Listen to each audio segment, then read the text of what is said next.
He got upset at Joey because Joey came to his house and Joey came and did coke in the bathroom. Oh. And he said he wasn't upset at Joey because he did coke in his bathroom. He was upset because he didn't offer him anything. You're listening to the Double D's podcast. I'm Dom. I'm DuRespect. You got a great set of tits. I get so angry thinking about this kid. Because that's what most people are bitching about. I'm from New York, you know what I mean? We like to eat out here, you know? You gotta stop looking at interacting with people online as a cheap date. My father used to drink. Get the fuck away from me. I'm done. I come a lot, by the way. You're doing the rap stuff. If you didn't say it, somebody in the comment section would have said it. It's like how you feel when you're having a paranoid high. That's a dynamic connection right there. Don't be fooled by the rocks that I got. What is that?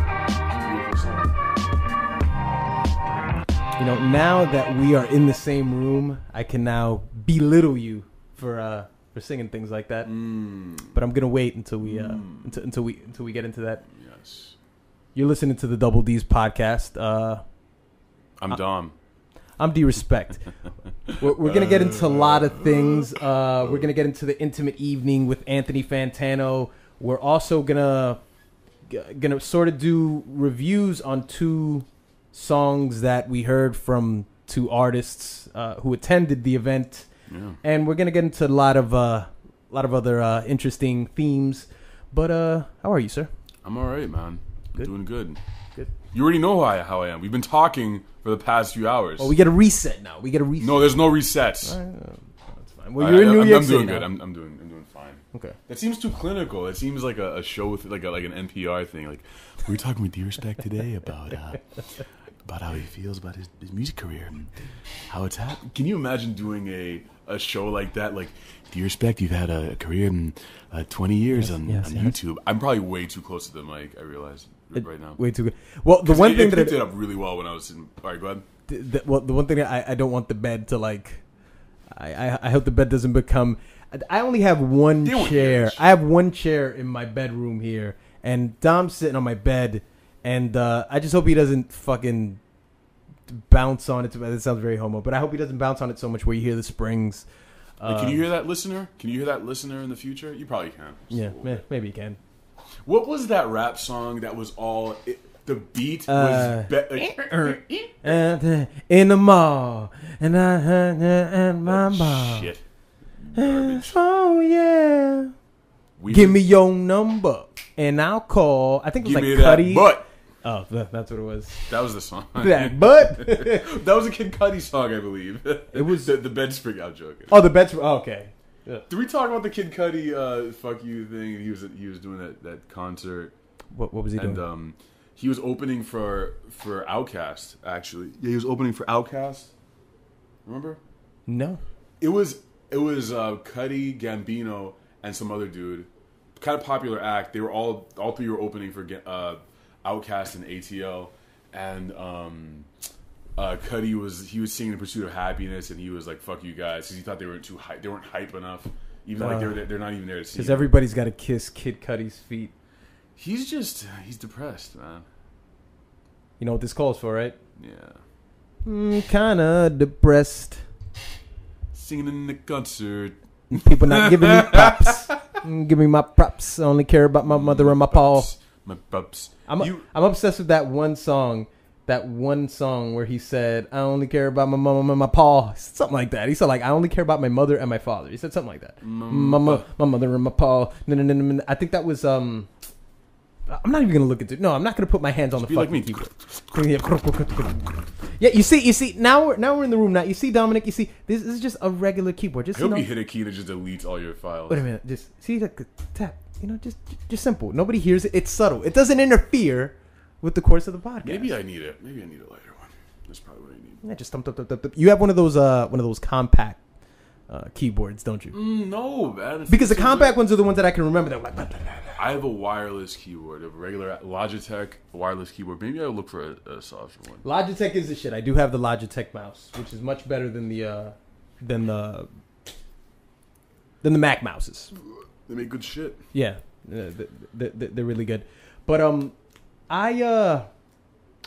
and I, we met up earlier in the day, and we were cruising around the streets of New York City, and we actually stopped by the Bauhaus, which is a great place if you're coming down to New York City. The Bauhaus is a place that if you're listening to this podcast, obviously you're a hip hop freak. Maybe. But it's a great place because would you say the person who eats at Bauhaus is just a bit adventurous? Yeah, absolutely. They have fries cut out of taro. And speaking of taro, let's figure out once and for all what this shit was that we were eating. Yeah, because there were these delicious fries, and I was asking Dom, what are these made out of? They definitely weren't potatoes. They were similar to yuca. Dude, this is fucking yuca. It's basically yuca? Yeah, because look at this. It's a starchy root, right? And in Bauhaus, they cut it up into fries and then the fry shapes and then fry it. Look at that shit. It's a tube. But yuca, I think, is maybe a little longer. Yeah, well, yeah. Yuca looks like a lump of shit, is what it looks like. It looks like Mr. Hanky. But look at this shit. Taro's, it's the same shit. But yeah, we were eating a bunch of that. They gave us too many fries, but a couple good pork buns and I got one pork bun, one chicken, and I think it was a tofu was the third one. Yeah, tofu. I didn't want to do the tofu. I like the one wasn't even the fried chicken one. Well, I think you are adventurous because I think it's adventurous for the guy who eats at Burger King. I think it's that guy. Obviously, if you're the type of person that eats sushi, you're a foodie and you eat swordfish and shit like that, but for a person who just eats junk food, that's adventurous because the bao is it's a bread. It's like a doughy. It's not bread. It's like a weird sort of dough prepared Asian style or something. I don't know. It's a strange consistency too. It's like ultra soft bread. Right. And then you get the slices of the pork, whatever sort of meat, bunch of cilantro, peanut crumbles on there. That was peanut. I think that was peanut. And it wasn't overpowering either because normally I don't like the peanut I don't like peanut with Thai food is filled with that shit. Peanut sauce. They crumble peanuts onto there. Mm-hmm. Do you think the average hip hop fan is not as adventurous food wise? The average I'm imagining the average hip hop guy looking at a bao and being like, "What the fuck?" Not eating that shit. Probably. Yeah, probably. I mean, but then again, a hip hop fan started the Bauhaus. Yeah, but that's, Eddie Huang he's such a fusion of cultures. He's a huge hip hop fan, also Taiwanese, and just if you read his book Fresh Off the Boat, he always talks about how much of a clash there is culturally, sort of in his mind, and he grew up in like Miami with a bunch of like Hispanic and black people, and D just made a face at me, like aiming me face towards the mic. I don't know because I just don't want there to be. I thought you were trying to get me to talk less about black people. I thought no. He does this motion with his hands as if he's like, trying to steer me another way, and he's like, "Get away from the Latinos! Don't say that! Get off the air! Don't talk about the Latinos, man." Yeah, the Latinos, fucking get you. Eddie's thinking about making an appearance. Eddie might have been at the Bauhaus, but I think the bill would have been ran up to like fucking $90. It's expensive. One bao is like $4. $4. Yeah, $4, and it's pretty small. It's like maybe five bites if that. One thing that I want to say, Jimmy Wong, he is Eddie Wong. Eddie Wong, sorry. He's a hip hop fan. Gotta question the people that he's hiring at that place, man, because we walk into the bao, okay, and you've got Bone Thugs and Harmony playing specifically. Oh, I remember this. Yeah, go ahead. I'm not the biggest.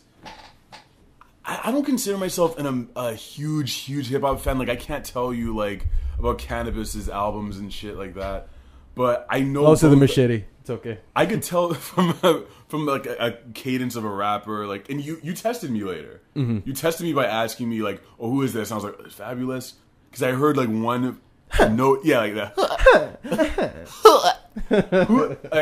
But yeah, go on. Bone Thugs. Yeah. So A Bone Thugs. What song was it? Fuck. What track? I don't know. It's a very popular Bone. It wasn't First of the Month. It wasn't Crossroads. It was a Bone Thugs track. And Dom walks up to the girl behind the counter. Hot, Caucasian woman. Hot Caucasian woman. She was a hot white chick. She was light. She had black hair. She was hot. She had no ass, but she had nice black hair. She was wearing tight yoga pants as well. Yeah, she was. But it was shitty because she had the pants that comes up to your rib cage. Women are doing that here. I don't know. But yeah, all right. So Dom, so all of a sudden, it seemed like she cut off the track abruptly. Like, yeah, because the song just... Yeah, it just went off. And Dom said, "Oh, you're not a fan of Bone Thugs?" And she's like, "Excuse me, what?" And he's like, "He's Bone Thugs." She was like, "Oh, that's what was just playing?" And he's like, "Yeah." And then she explained that, no, the sound system just cuts every song off, but whatever. But she didn't know. Yeah, Bone Thugs, right. Bone Thugs is an institution. Fucking Cleveland, Ohio. Who doesn't know fucking Bone Thugs? Oh, no, a lot of people don't know. Don't get me wrong, a lot of people... But the issue is that you're working at the Bauhaus. You're working at a place where, like, Eddie Huang would know that shit, like, if he heard one note from it. Right. If it was something newer, I could understand. Maybe some Absol was playing or something like that. Yeah. It was like, "You're not a fan of Absol?" She's like, "Oh, that's what's playing here." You didn't grow up on Absol. But the thing, Bone Thugs is so distinct. You hear that. Sipping on boughs, taro root. Sipping on the boughs in the deck. It sounds like Kid Cudi when I start rapping. It does. Maybe Kid Cudi got some influence. Kid Cudi from Ohio. He is from Ohio. Bone Thugs is from Ohio? Yeah, they're from Cleveland. What? I thought they were from Compton. No, sir. First of the month, that video is filmed in LA, dude. You're absolutely sure that Kid Cudi's from Ohio? Yeah, I'm sure. Okay, yeah, that's right. Cleveland, Ohio. Cleveland. And, just... I'm not an encyclopedia Ohio. here, so let me just double check. Bone Thugs. Wake up. Yeah, Cleveland, Ohio. Bone Thugs. Okay, so there's a correlation there. That is weird right there. Yeah. Okay. That cadence. First, I'll do Kid Cudi, and you go Bone Thugs. Going to the bow, and I was getting the Bauhaus with the fries. Didn't know what it was. Juca. I don't care about my mother and my pa. Good. Spicy creamy sauce dripping on that shit. Every day my niggas and me smoking that shit. There's a similarity there. Maybe that's what it is. It's a repetitiveness of no words. God, if we were anthropologists, we could go there and study how they came up with that shit. What if we would get paid to do that? If we get paid to do that. Like, how did you come up with the style? But some of the like Crazy Bone was the fastest one, right? The light skinned one.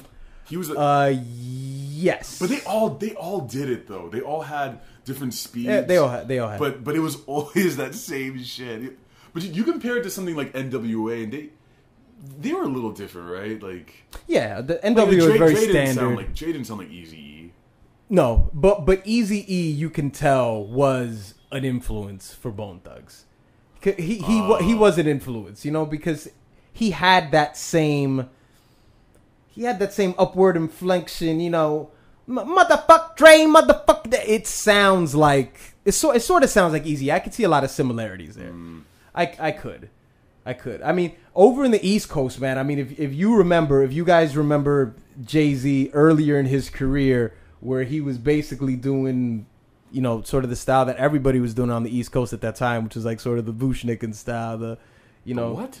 Me and my niggas, we get it. My nigga do good with the better, I give it, I had it. I get it together like a marriage. I know I don't have it. I didn't, but then I had it. I didn't get it. And my money goes, so I got me a money making machine, and it goes ratchet. You have to hear that. That was a Jay-Z track? Yes, you have to hear Jay-Z say that. Whoa, young. my younger days, I used to sound like that. That's what. Yeah, I can't do a Jay-Z impersonation. Jay-Z, I Can't Get With That, I believe is the name of the track. I Can't Get With That was also a Billy Joel track. Was it now? Yeah, I wonder if he was making fun of it or sort of. Look at Jay-Z with his goofy Reggie Miller jersey. Okay, hold on. Now we can. I think it comes in. So he still had charisma, though, you see? And he still looked exact. Hold on.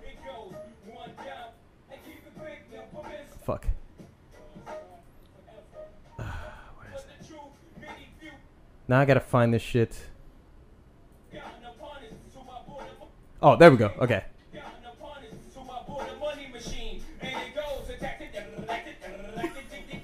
What? But that was even that. It's creative, you know? Yeah. You could still, even in this song, that look, Jay-Z, for those of you who don't know, in this video, Jay-Z is, and he's got Jazzo with him there, who's his fucking inspiration.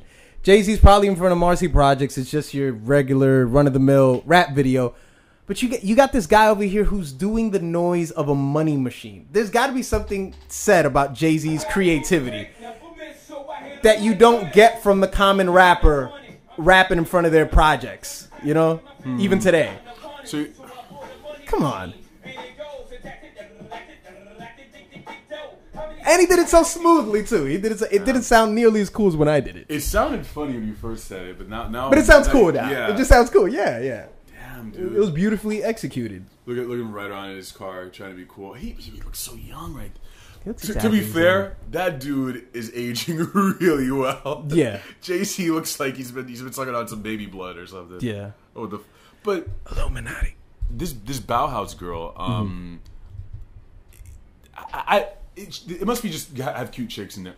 The second chick though, who came in, Asian chick, very small. She was Asian?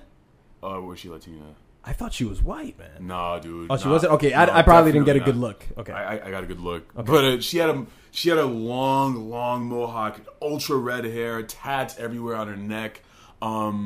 Very stylish. But she was, if you notice, like she was putting on those Fabulous songs. She went in there and selected the Fabulous songs, and she was reciting it the whole way. Like every song that came up. The song, which by the way, just fucking disrespected females. What was he saying? I was talking to Deer about how awful this song was. It sucks. Fab has a song on the mixtape. I see dead people, and Fab says a line. This wasn't geared towards women, but it really popped out to me in the middle of my bow. I'm listening to this crap, and it's my pockets are filled. I got dead presidents in my jeans like the Bushes.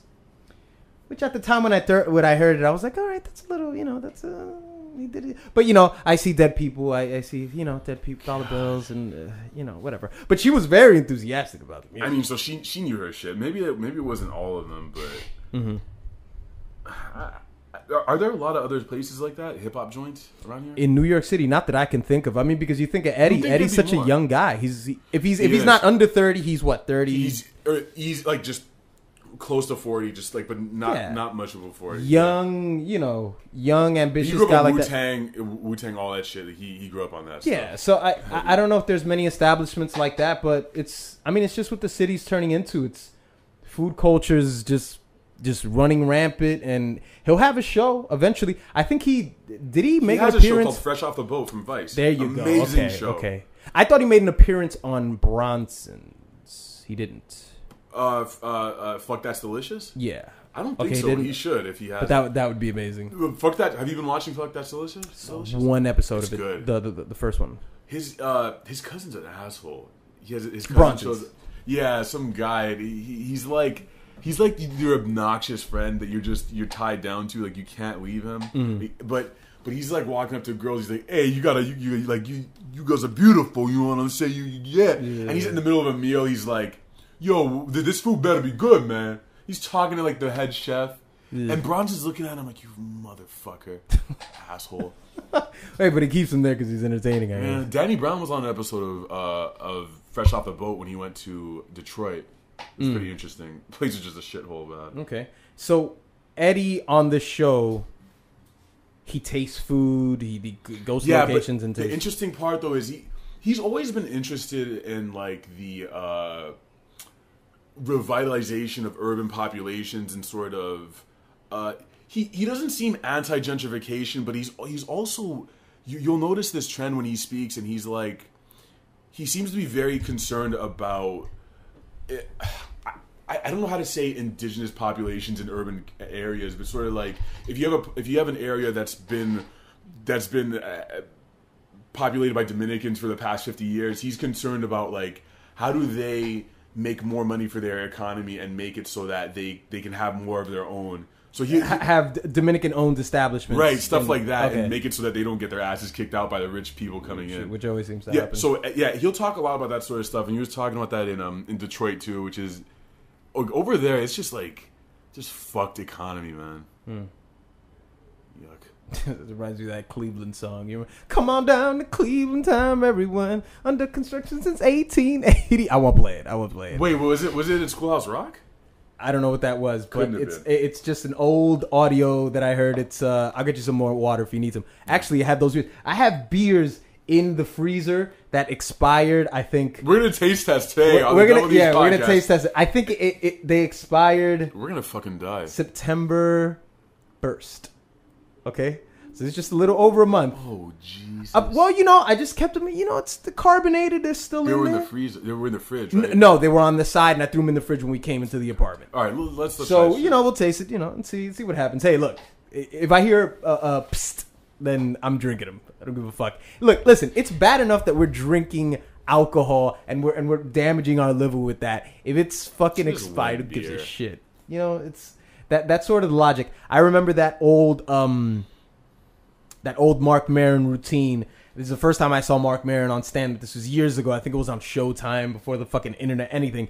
And Mark Maron had this routine where he was saying that if he slipped and fell at a McDonald's and died, God would basically look over you and say, "Holy shit, did you die at a McDonald's?" Like, God would be laughing at how hilarious it would be, but he would also point out, why the fuck were you there in the first place? And it was a genius routine that he did. And I don't normally like Mark Maron stand-ups because he's not the funniest guy, but that was a really good one. But I remember that one. He's an interesting guy because I think I think all the good comics are introspective. He's ultra introspective, but I somehow, his monologues before his podcast starts, I really like those intros where he's just sitting there talking. You can tell he's really puzzling over stuff like, my first divorce was rough, and I just broke up with this last girl, and I'm wondering, am I gonna be alone forever?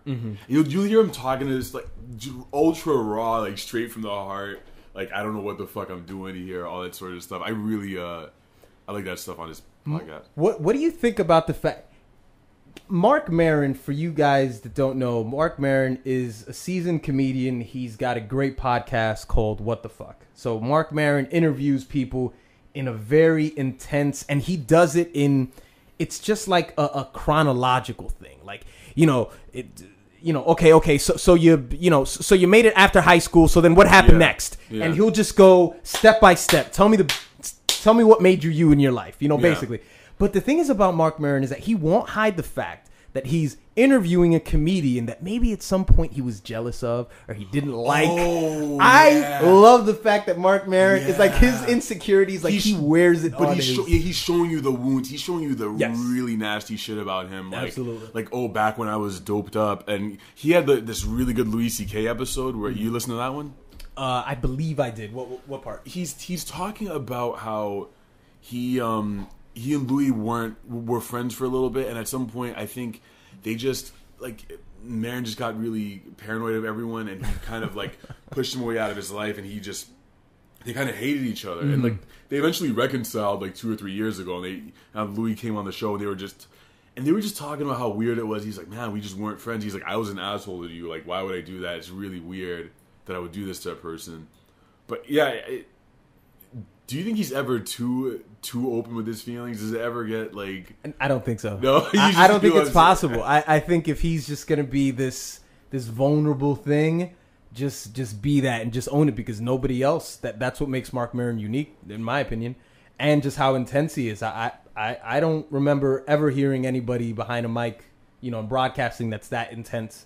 You could really feel that Mark Maron is he's uneasy. It's like it's like he wants to rush through the interview, but he's taking his time. It's like it's two things that are happening at once that doesn't make sense. It's like he's rushing you, but he's allowing you to take your time. I'll tell you this.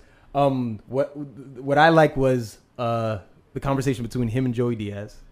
I never heard that one. Okay, with him and Joey Diaz, and he was saying that he got upset at Joey because Joey came to his house and Joey came and did coke in the bathroom. Oh. And he said he wasn't upset at Joey because he did coke in his bathroom. He didn't invite him? He was upset because he didn't offer him any. Whatever, motherfucker, I was fucking knocked out of my mind. You know what I was doing, motherfucker? I was a bastard. Bring it to the Chiba-Chu. I was here to get your fucking Chiba-Chu. You calm down, motherfucker. You eat that shit. That's the period in the Joey Diaz You sentence. cocksucker, you chill the fuck out. You wake up in the morning, you got fucking high by 4 a.m. Go fuck yourself. Go fucking die. Right, 2 in the morning. No, 2 in the afternoon. Yeah, Go fuck one yourself. time he said, Michelle Obama. Someone mentioned Michelle Obama, and he was like, I'll lick that bitch's pussy so you who comes out. I don't care. I don't care, dog. Yeah. Always refers to the pussy as a monkey. Always and got that little monkey on until his little lips apart and just getting that monkey. Excellent. I love it. I love it. Speaking of speaking too fast, though, and trying to get conversations over, D was able to see me in person performing my my very neurotic, what do you call it, practice or habit of ending conversations too early. Oh, yes. Once I'm in a conversation, I'm great. Like I have fine. My beginning and middle game is fine. I'm comfortable. I seem completely normal. But at some point, there's always a point where I'm like, this person is done or I'm done, and I don't know how to taper off a conversation. So some people came up to me and you awesome guys who came out to the show, and I was talking to somebody at some point, and I think I just like so I announced that I'm leaving. I didn't hear you announce that you were leaving. I did. I didn't. I gave him a pat on the shoulder and said, "I'm gonna go get a drink." Well, it wasn't that. And I guess now we're bringing it to the intimate evening with Anthony Fantano. This was after the show. Yeah. It was in the middle of a sentence, and maybe you said, "I've got to go," but it's not about saying that you're gonna go. It's about waiting for the moment to say it, because I think it was like in the middle. You didn't even finish what you had to say. It's like, yeah, so I mean, that's pretty good. Anyway, got rid of it. Keep it up. And you just like walked away.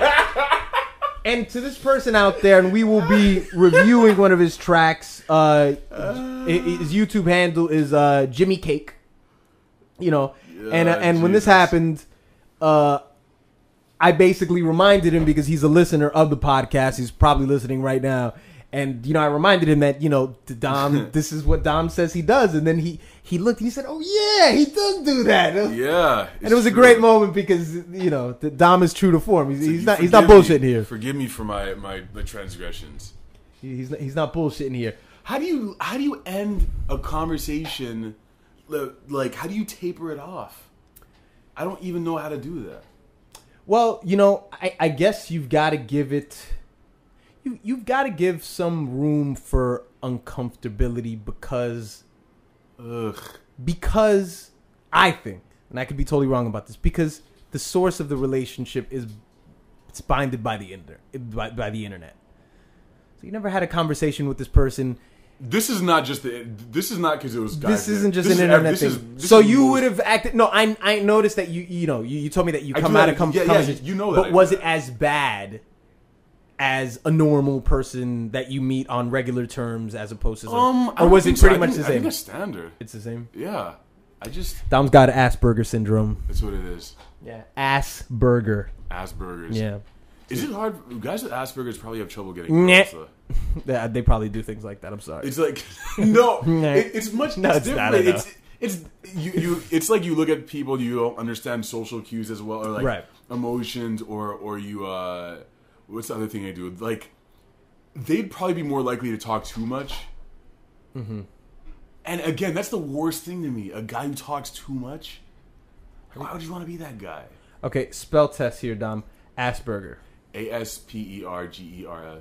Perger. Motherfucker, got it right.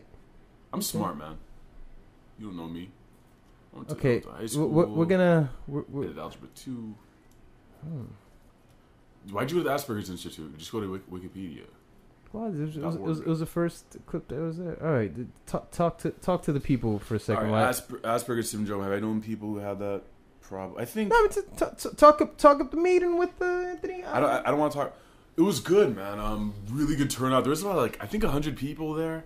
Over 100 people. There were women there, which like there were like 5 girls. I scoped them all out. I think all of them were actually attractive. They were with dudes though. Mm-hmm. All you fellas out there, you're nice, pretty girls. Selfish bitches. I like how I'm just talking about the girl presence. Beautiful place, Littlefield. It was awesome that they had Anthony out there. Great show, funny, a lot of funny moments. There was a special segment that I did some illustrations for, and if you want to know more about that, you should definitely go see him whenever he's coming to your local place. Also, you should put a bug in his ear. You should, because Fantano needs to be convinced to do a U.S. tour. He needs to be convinced That would be awesome. that he should go and do something in Cali, go out to Kid Cudi land, go to Texas, Big Crit World, as they call it. Is he from there? Big Crit's from Texas? No, I don't think he's from Texas. I think Big Crit is from maybe Mississippi. I just lumped it all together. Let's see. But go ahead.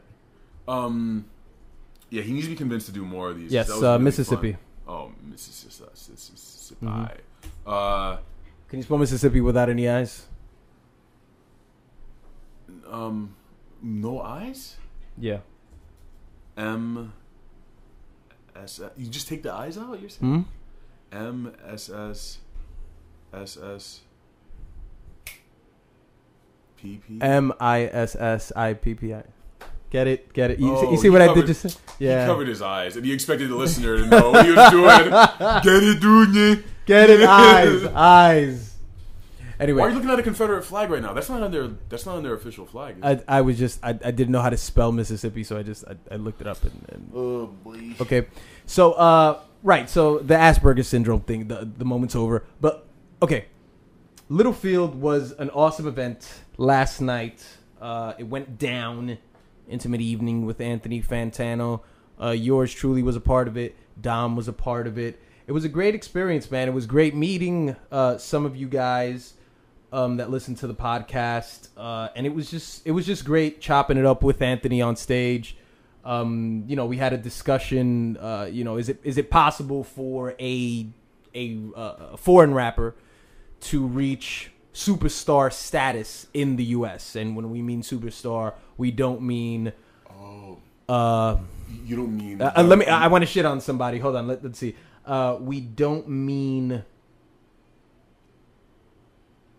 You gotta remember the name first. No, I just want to I just want to point at somebody. Mac Main. Okay, we don't mean Mac Main. There you go. Who's that? He's from Young Money. He's irrelevant. We don't mean Mac Main. We mean Kanye level. We mean Drake level. We mean that big. Jay-Z that big. So we discussed that. Anthony also did a Q&A, and he did a lyrical dissection of Smash Mouth's Hey Now or All Star. Yes, of All Star. Yeah. Yeah. Shrek pictures. That was great. And it was a good turnout, man. Was it bizarre meeting people who knew you? I don't think it was. To me, I think it was more bizarre for me meeting Anthony at first. Yeah. Meeting Anthony at first, definitely. And I told him, I said it was weird because I'm genuinely a fan. So, the first couple minutes, and the first thing that I fucking noticed, Dom and I fucking told Anthony when we saw him, this guy's tall as fuck. He is. This guy's tall as fuck, and of course you don't see that because you see the top half of his body, but I'm pretty tall. Yeah. Dom's a tall guy too. I think I'm 6'1". Dom is what? 5'11". Yeah, Anthony's got to be at least over. He's 6'2", probably. Yeah, he's got to be like 6'2" or something like that. And I asked him, I said, "Are you gonna dunk on me?" And I don't know what his answer to that was, but it's a good thing he didn't dunk on me. But it was. I think that was the oddest thing because when you watch somebody as much as I have on YouTube, and though you communicate with each other and you work with each other, it's when you meet each other, it's always that odd thing because of the medium and everything, and it's has nothing to do with the person necessarily. It's just weird when you see somebody on a fucking box and then they're this multi-dimensional thing just walking around the room, and it's like, what the fuck? What I'm talking about, man, is some future talk shit. Yeah. You spend so much time interacting with this thing that's that's ethereal. You don't know what the fucking internet is anyway, but we spend hours on that shit every week, creating stuff, consuming things. Yet it affects meat space. It affects our physical space so much to the point where you could get 100 people in a room. Like, when was this ever able? Like, we've never been able to do something like this before. That's what I find interesting. Just being able to pack that many people into the room just by putting out a little beacon on the internet. Room of dorks, by the way. Room of dorks. I just want to say I appreciate all you guys, but we're all fucking dorks. Yeah, we are. We are. Yeah. But I love it. I like that was able to happen. Just seeing that this went from us being a seed of an idea of some guy in his room, like, all right, I guess I should do a music review, to seeing people sitting in a room, like, appreciating him in person. He built his fan base on the internet. That's pretty powerful. Right. He didn't do it by touring in the beginning. I mean, some musicians are doing that now, right? Like, just starting up on SoundCloud and shit. Like, I guess Young Lean is one of these guys. Starting up on the internet and making YouTube videos, and all of a sudden they're a thing. Are a lot of rappers doing that now? Specifically on SoundCloud? I mean, yeah, just coming out of Tumblr or Twitter or something, and then doing. Absolutely. I mean, there's like a fucking laundry list. Okay. Where do you think Bass God came from? You're right. Yeah, where do you think the guy who's like, he's responsible for just existence itself? Where do you think he came from? No, I'm just fucking with you. What? I was like, yeah, what? I took it a little bit too far. Meeting people. I had the opportunity of meeting a few of you. You guys came up to us, and from what I understand, there were a few other people, because I was trying to give out my my information to people while they were online waiting for Anthony to sign their autograph and everything. Sign their autograph. That doesn't even make sense. And several people already told me, like, oh yeah, no, dude, I listened to your shit. So, you understand that there's different levels to this, and maybe a person might listen to you, but they're like, I don't want to come up to you and and talk to you, but I acknowledge you from afar, which is fine. So there's different levels to everything, and then there's the guy that comes up to you and says, hey, I love your shit. And we got tracks from two people. We got it's impressive. two artists, and we told them that we would be brutally honest. Yeah. With them. I'm gonna shit all over your stuff. And that's what we're gonna do. Do you want to do that right now, or let's get some beers. Let's get some. Okay, so you're gonna have to entertain the crowd. Yeah. While I get the beers. Yeah, okay. better hurry up. And hope my cat doesn't walk in the room. I'll be back. Yeah, cat is a bitch. Let me tell you a little story about what happened to DuBL's cat. While he's gone, I'm gonna say this: D is dumb. He has a very nice apartment. This place is way larger than he's told me. It is probably larger than my apartment down in the nation's capital, D.C. His cat came in here earlier after taking a dump. It took a dump in the litter box, and it was it was scratching on the door, as if to tell D, like, oh, come in here and look at what I've created. And he cracks the door open, and the cat runs in and hides. It hides under the bed because I guess it was scared. I don't know why his cat would be scared, because it's the one who took the shit. I don't know what the fuck she was doing, but he had the I was trying to get under the bed and like pet it so that it would come out and be all friendly or something, but it was still scared, so he had to pull the bed out, and then he had to like scold the cat a little bit to scare it out of the thing. This is cat talk with Dom. I just told him about Gray hiding under the bed. We lost all our listeners. All right, we got some spoiled beers. All right, so I better not die. The worst thing that could happen with this is it'll just give me the farts really bad. The farts are gonna be bad. I think. I don't know. I think that the worst thing that could happen. Oh, well, hops. Okay. Let's see. Right. Smell test. All right, I guess. Go for it. He's gonna be the guinea pig. He's sipping. He's taking a sip. He's taking a sip. He's about to swallow. And it tastes just as bad as beer normally tastes. You're right. Well, look. If we were, I sense a little weirdness, but I don't. Maybe know it's a if bit flat. But I don't know if it's me, because had I told you, right? That's what I'm saying. I would have just put, oh, it's beer. Right. It tastes just like He had to do that, but at least he's doing it with actual man liquid. And I just want to say that while we were, we were in the back, getting everything prepped up, for the show, and Dom brings a Jack and Coke. Jack and Diet, dude. A Jack and Diet to the back room. I was like, guess what I'm drinking? Yeah. What? My eyebrows are all furrowed. Dom spent $6 or $7 just to troll me. Round of applause for that guy. It ended up being like $8. It's like I got the drink, and then the guy was like, "Oh, $10 minimum, buddy, $10." Fucking Brooklyn. So I had to buy 2 of them. Fucking Brooklyn, of course it would be. So during this meeting, during this meet-up, he also picked apart the lyrics for, not the lyrics, I guess the context of "Suck My Dick," "Suck My Cock." Sun Kill Moon. Sun Kill Moon, Suck My Cock. Dissing the War on Drugs, which is a band, I guess. I never knew about this beforehand, so I wasn't sure. Right. When I was on stage, when I was watching the show, I've heard of the name Sun Kill Moon. He's told us about it. Yeah, he was talking about it on the podcast. Yes. He loves it. Yeah, he's mentioned Sun Kill Moon, but there's a thing where I'm sitting there and I'm like, I don't know.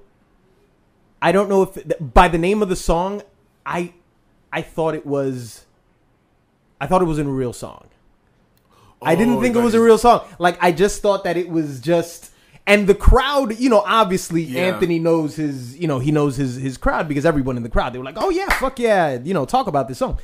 I thought it was a thing where it was like, the guy from Sun Kill Moon is the type of person to make a song like, fuck you, suck my cock. Oh, and he was just, I thought it was just a thing that he made up, and he was just going to do some fan appreciation type stuff. I don't know. See, that's interesting that he would make a title like that. I knew Sun Kill Moon. From what it sounds like, it was something that maybe he said before in a concert, like in between songs or something, as a sound check, or some shit where he was just ad-libbing. But I knew who Sun Kill Moon was, but I thought it was something that Fantano had made up. I wasn't quite sure about that either. Maybe I'll just look it up later so that it's sort of clarified for me. I just want to say that I'm liking these beers, man. I'm liking these beers. Me too, actually. Daddy might throw back about 3 or 4 of these. Don't do that shit. Well, you know, beat on your cat. Well, look, I had these things in here so long because I don't drink beer. I'm a social drinker, and I drink when I when I have a friend over. So I don't drink because Miss Respect doesn't drink. She calls herself a drinker, but she does not. My dad drank. My father used to drink. So what, bitch? My father used to drink. If you guys didn't listen to the podcast, from when it started, that part of the intro with my father used to drink, that was just a story that I had with some chick that I knew, and I was drunk one night, and she got upset at me, and she said, "Why are you drinking? My father used to drink. You're reminding me of my father." So what happened to her? Just fizzled out. Excuse me. It just fizzled out, and we just, it just, it was just one of those. It was one of those things where there wasn't a definitive moment that broke us up. It was kind of like we just faded out. Stopped calling her. She stopped calling me. Stopped texting. So, I was talking to some girl on the way here on my megabus, and she was telling me. She was like, I just have 3 rules to life. And I was like, all right, this is going to be so fucking corny, and I already know what it's going to be. I was like, go ahead. And this girl is like 20, 21, or 20, like still in college. Like, I'm like, what the fuck do you know anyway? Like, you've never lived on your own. What the fuck is going on? Anyway, she's like, oh, rule 1 is, like, if something feels right, just do it. Mm-hmm. Just go out there and do it. And I was like, I've seen enough romantic comedies. That's what they say, right? Yeah, I'm like, well, what about like serial killers?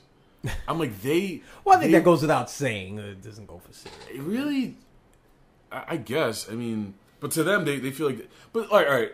I know I always think in extremes. But what if it feels good to just beat up someone or bully them?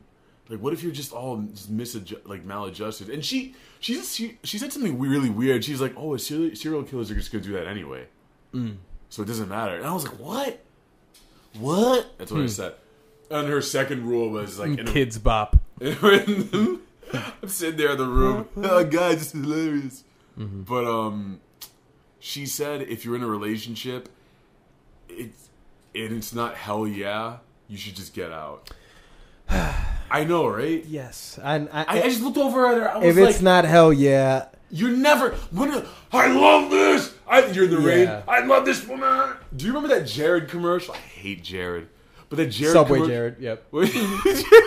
Oh, I wish he would show up in a Jared commercial. Little fat, skinny asshole with no muscle tone whatsoever. I know, his lips are red. He's Jared. like, get this turkey bacon sandwich of 300 calories or something. Just no talent. Fuck. Jared is like the poster boy for like mediocrity in this country. Yeah.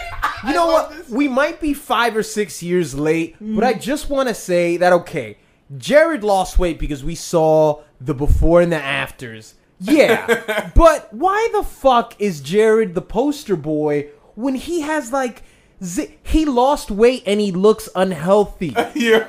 He hasn't consumed, he hasn't had enough protein intake to maintain his muscle structure. And listen, people, when I say the word muscle, I don't mean Arnold Schwarzenegger. I just mean just to be toned, just so so you don't look depleted. You know, like you wouldn't say. He looks like an Ebola victim when he takes his shirt off. He's like, you know what he's like? He's like, Jared is Kevin Spacey in American Beauty. Before the weightlifting. Well, yes. Remember when the girl told him that, oh, you should work out, and there's that scene where he's looking at himself in the window, and then there's a silhouette of his gut, and he's like hunched over, and he's looking at his gut.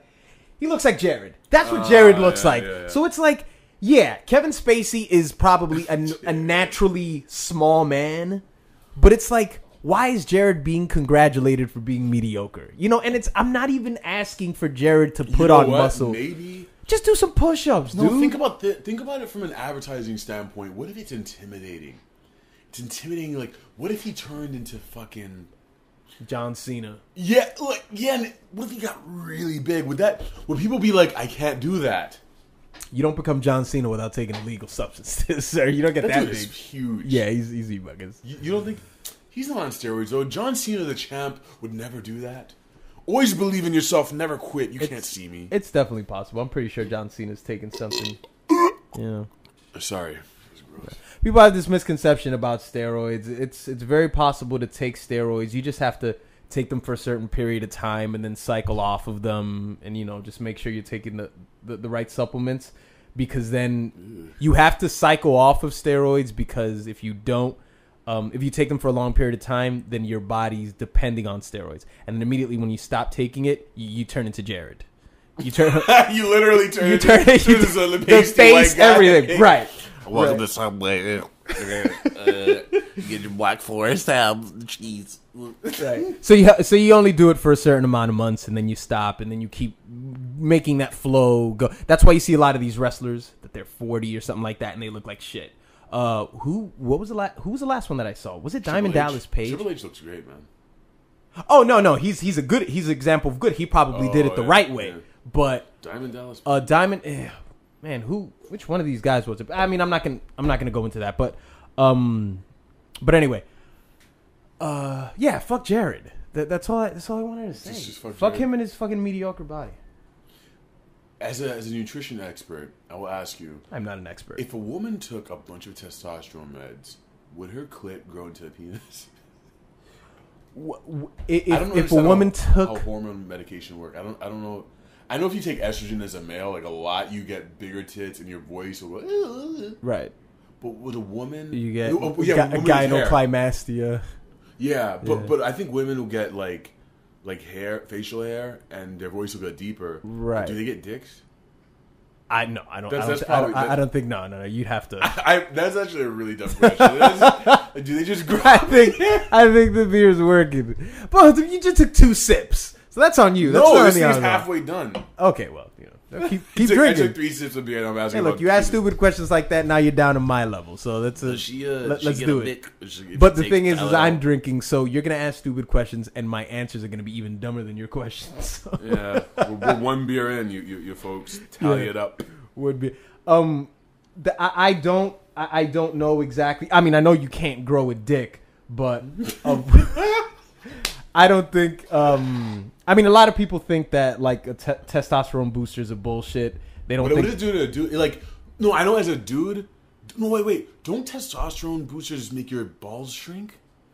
I heard it makes your dick fall off. No, but steroids can. Steroids can. No, your balls shrink. If I'm not mistaken, your balls can shrink as you get older because there's not enough testosterone in your system. Oh. Because obviously testosterone is something that your body starts to lose when you're, for men, when you're about 35 or something like that. Really? Yeah, it starts to decline. A guy who's in his 20s, you're loaded. That's why you're shooting loads across the fucking room. And, then you lose you lose a lot as you get older. You lose muscle mass. And so you need a lot more. You need a lot more artificial supplements. But the most important thing is that you eat. Most spry thing. Like, you don't start getting, like, dementia or Alzheimer's until you're, like, 70, right? A lot of people can, like, last a really long time. Oh, so if I'm not mistaken, Alzheimer's is something that... Can it start around... your 30s. They say this is early onset. And people have been saying take that. And progressively then you're done at 60. Yeah. That's very scary. Because I heard that when it's happening to you, you know that you're not like you used to be, but you're not able to see it the way your family is. Like, you just see someone and you're like, who are you again? It's like, I'm your fucking wife. Like, and you're like, yeah. You say the same shit to her 10 minutes later. That's some sad shit, man. Yeah. I mean, oh God, it's so gloomy. I don't even want to get into that. I'll up your spirits by telling you guys a famous. Once told me get. What the fuck was that? That was Smash Mouth All Star. Oh, told me the world is gonna blow me. What is? You guys need to go out and see Anthony Fantano live because that Smash Mouth shit was impressive. Yeah, that was impressive. I was gonna say that Rodney Dangerfield had a famous bit where he was saying that you're getting old when your family members are talking about you and you're in the room. So, we should get Pop to a home. Yeah. Pop's getting crazy. And he's like, I'm sitting right over here. I don't get no respect around here. I'm right here. What the fuck? What are you talking about, man? Hey, do you have any coke? My dick hurts. What am I doing? I'm wearing a robe. No respect whatsoever. No respect. I ain't get no respect at all, motherfucker. Yeah. Man. So, how often do you drink beer specifically? Beer, not often, because I try and stay on my low carb shit. Can't do it when I'm in New York because I'm busy eating momofuku. Mm-hmm. Delicious noodles. And Jesus. That momofuku this morning. Explain to the listeners what momofuku is. Momofuku Noodle Bar is a bar that was created by David Chang, a very famous... David Chang, okay. Yeah, familiar with him. Very famous chef. Big shout out to David Chang. Yes. Just good ramen. Like, I think the noodles are handmade. They tasted that way. I got a very simple, I think it was called the Momofuku Noodle Bowl. And it's just noodles, sort of soft-boiled egg, cracked, dripped into there. Two sheets of seaweed. Mm-hmm. Two little, I think they're called uzumakis. It's like these little shrimp patties. Uzumakis? I think it's what they're called. It's like these little swirly shrimp cakes and pork. It was a pork broth and just pork pieces in there. So fucking good. I wish there was more. There was, the bowl was kind of expensive. It was like $12-$14. But it was worth it. Yeah, I also got pork buns from there too. Pork buns? You fucked a fucking pig? Yeah, I did. Do you understand what buns is? Pork buns. What buns is? Getting I buns know is. what buns. But no one says that I'm gonna get some buns. Okay, there was a part of the meetup afterwards. Yeah, you're so stuck. There was a part of the meetup, and Troy would remember this. Troy, I'm not sure what your Worship Troy. Worship Troy is his YouTube handle. He's a listener. He said he doesn't comment. Well, which is fine. So Troy was there, and I'm asking Dom. I'm saying, you're gonna come to New York City and get some trim. TRIM, trim. Trim, I think, is a widely known, term for for pussy, right? So Dom's confused, and Troy looks confused, and Troy's from here. Yeah, and I was like, I can't believe you guys don't know what trim is. So then I tell Dom, he says, "What's trim?" And I said, "Ask the bartender." So the bartender comes over. He says, "What was that?" And I tell the bartender, "Get some around the corner, those straight ladies." The bartender says, "I think you could look to at the back page of the Village Voice, and you can find some trim. You'll probably be able to find that." Mr. Spec, she's fucking clueless too. She's like, "What's trim?" Like, is that a haircut? Yeah, is it a haircut? The irony. Okay, that's how females are. But it was delicious. This momofuku pork buns. I was talking to an artist who was sitting next to me. We were both there alone. He put his hand on my lap. I was like, "Oh, hey there." But he's been living in Manhattan since the '80s, making a living off portraiture, which is kind of cool, man. Off what? Portraiture. Portraiture. I mumble, but that was pretty cool. Drawing caricatures. No, big just faces. portraits. Yeah, like figurative portraits and shit. I don't know how he makes money, but he does it somehow. Momofuku, guys, if you get that shit, if you ever come out here, eat that. Yeah, but as far as beers, I'll drink a beer like once every 2 months, maybe every 3. I don't know. Okay, so just taking. Okay, I've seen these things before. This is the type of style that you'll see, like, say, on the cover of like Time magazine. Yeah, but his is a little more abstract. Yeah, because I'm looking at Bond over here. Daniel Craig. You like him? Daniel Craig. I've never seen any of the Bonds, but you ever seen James Bond? I haven't seen any of them. But I like the girl with the dragon tattoo. That was good. Which by the way, I mean, let's get that into hanging scene. Let's get into it. Spoiler alert.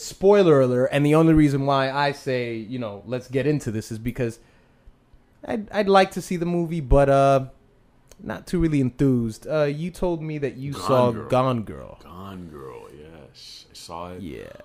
Before you get into it, because I'm there's twists. The twist is the movie so good that I don't want to know what happens.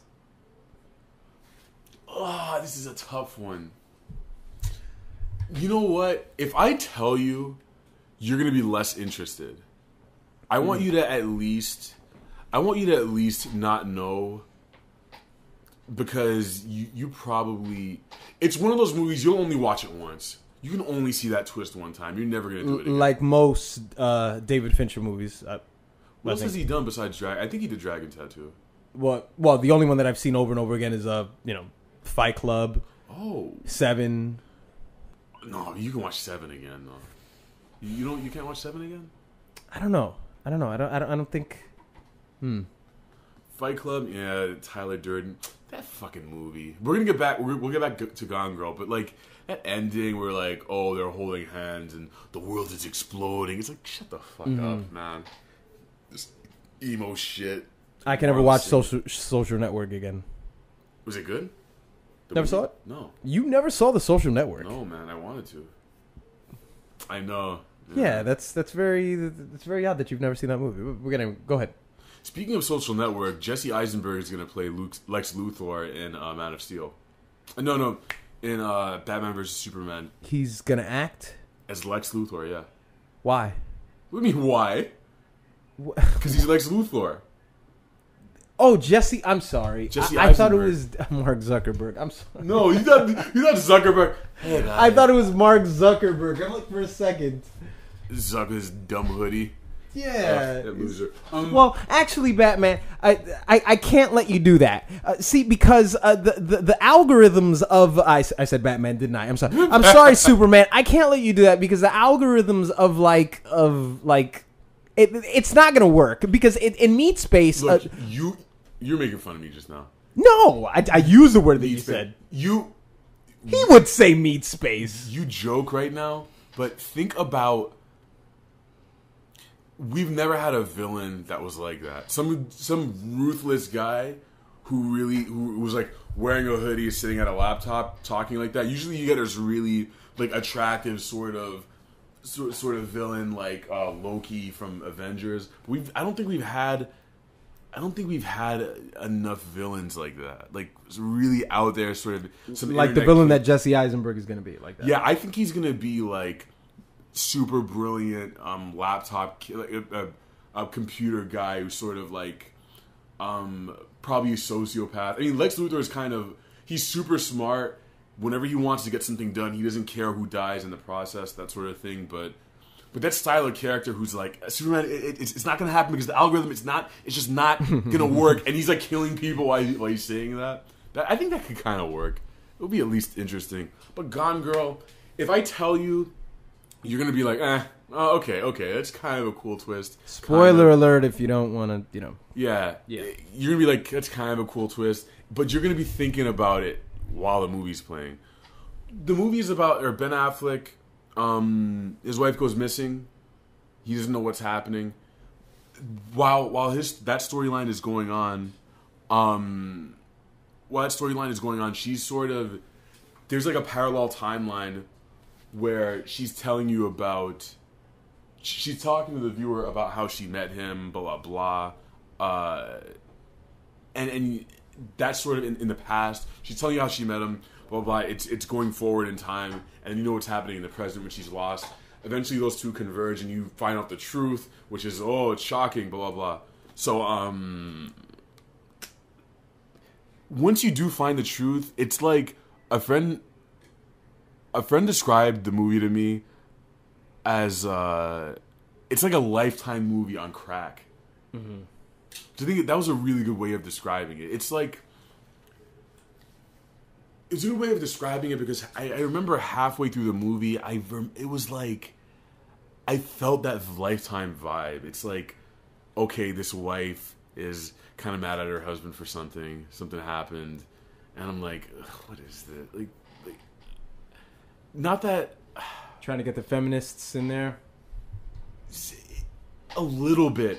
I mean, not that I'm why do I have to even qualify this? I hate that I even have to do this because like there are movies like Revolutionary Road that deal with, I mean, not really domestic abuse, but just shitty marriages and like a wife really hating her husband. That amazing movie, but I don't know. It was. I think it was heavy on. It was heavy on that sort of stuff in the middle. Anyway, it redeems itself. Maybe 80% of the way through when you see this other twist. So I'll go see it. Take Miss Respect to go see it. She'll definitely like that shit. I wouldn't go to the movie theater to see it. I wouldn't. Why? Because I'm not the sort of moviegoer that likes to sit there, and I don't like to go to the theater and think too much. I don't. I'd rather watch a movie like that in the comfort of my own home. What is the difference? I think that going to see a film, this is me here, I think that going to see a film that's enhanced by going to see it with a crowd is a movie experience for me. Comedy movie. Action movie. Because you want to hear the banter? I like going to a comedy show, and I like to see everyone enjoying themselves watching The Hangover. You know what I'm saying? Yeah. I'd rather see that for the first time in a movie theater than in my home, because it's like, I don't know. I feel like I could do thinking anywhere. I could do thinking in my house, but to enjoy all that laughter, I like the euphoria of the crowd. I like all that enjoyment. Dom is he's yawning, but you don't think there's anything you don't understand what I mean, or I agree. I like the laughter in a comedy. I really like that sort of why thing. would you want to go to a big dark room just to watch something that can quite possibly be interrupted by someone at the theater? You're right. It can be interrupted. You're right. Okay? You might have to go to the bathroom. You might. There's just too much of a chance of your experience being ruined and you missing a detail that, could You want me to hit you with right now? I'm going to hit you with this. Anytime you're watching a movie at home, you're doing this. Okay? You have this shit right. I do not. Yeah, you do. I do not. I'm putting my phone to my thigh for you listeners. Okay, he says he doesn't. I know you guys at home do that shit. I do that shit. When I'm watching a movie at home, I watched The Last King of Scotland the other day for the first time. I rented it from Amazon. I paid like $4 for 2 days HD video. It's pretty good. I was sitting there, I was texting and looking at my phone while I was watching the movie. The movie theater is one of those places. Although many people fucking break this rule. And you'll see the guy texting with his little light. He knows he's not supposed to do that shit. And it's one of the few places where it's like, turn your phone off. Shut the fuck up. But what Don't bring if your baby you're in in the there. middle of Gone Girl and the guy picks up his phone and it's just... Part of the risk. Life is full of risks. And I know that there are people... No, this isn't some fucking... This isn't a beer commercial. It's going to watch a fucking movie where I'm going to... Look, I've seen David Fincher films. And they're normally long. Gone Girl was how long? It was kind of long, man. It was probably 2 hours. 2 hours. Shit was long. Yeah, it was a long movie, so it's like I'd rather see... Look, when I say action movies, I don't even really go see action movies. Like, I'm not going to go fucking see Transformers. I'm not going to go fucking do that. Comedy movies normally is what I see when I go to movie theaters. So, I don't know. Just, I'd love the day where every movie is available online. What about the size of Right the when it comes screen, out. The size of the screen and the loudness, the immersion, the fact that you don't watch movies in the dark when you're in your place. Just the ambience, the smell of the popcorn in the air, That does nothing for me. the air conditioning. I worked at a movie theater. It does nothing. Maybe that's what plays a part in this too. I worked in a movie theater, so it's like, yeah, fuck it. Did you movies. like movies before you started working there? Yeah. I do like going to the movies. It's just working at a movie theater. I understand that there's so many components that could just fuck up your whole experience. Just hear people fucking complain about the dumbest shit. Somebody will come at the end of a movie. They'll come to the concession stand and they'll say something like, "Oh, the projectionist cut off the credits too soon. I want my money. I want my money back." It's like, you know, when you deal with people like that, it's like, why would you go to a movie theater just with the chance of any of these stupid fucking people ruining your fucking experience? If I want to think, if I want to chill, it's in the comfort of my own home. Would you have gone to see Memento in the movie theater? Yeah. Get the fuck out of here! I would've. Why? Several reasons, okay? Don't believe his lies. Don't believe his lies. 10 minutes later, don't believe his lies. Don't believe she's lying. Don't believe his lies. Why? Why? What are you talking about? First off, when Memento came out, let's consider this in context. It was more... I don't know if the internet existed. Kazaa probably wasn't even out then. You couldn't have downloaded it, alright? That's factor one. Factor two is, I want to see it in pure, crisp picture. I don't want to have to download that shit. I want to just see it as it was meant to be on the fucking... I don't know. And I don't have to wait. I don't have to wait for the DVD or the Blu-ray. That's another reason. Plus, it's an experience. I think there's a ritual to it. And I know you might not be with me on this one, but I think that we tend to value things more. I think you value something more, or at least I do. If I'm gonna shower, put on my decent going out clothes, and I go out to the place and I say, "Oh, we're gonna meet at this time," or if I'm by myself and I pay for the thing, and I just go through that process and I sit down there, and I'm watching it. It's different from just downloading it, especially illegally. I don't know what it is about movies that I've downloaded. I think it affects the viewing experience just a little bit. I think I agree with that when it's an action film.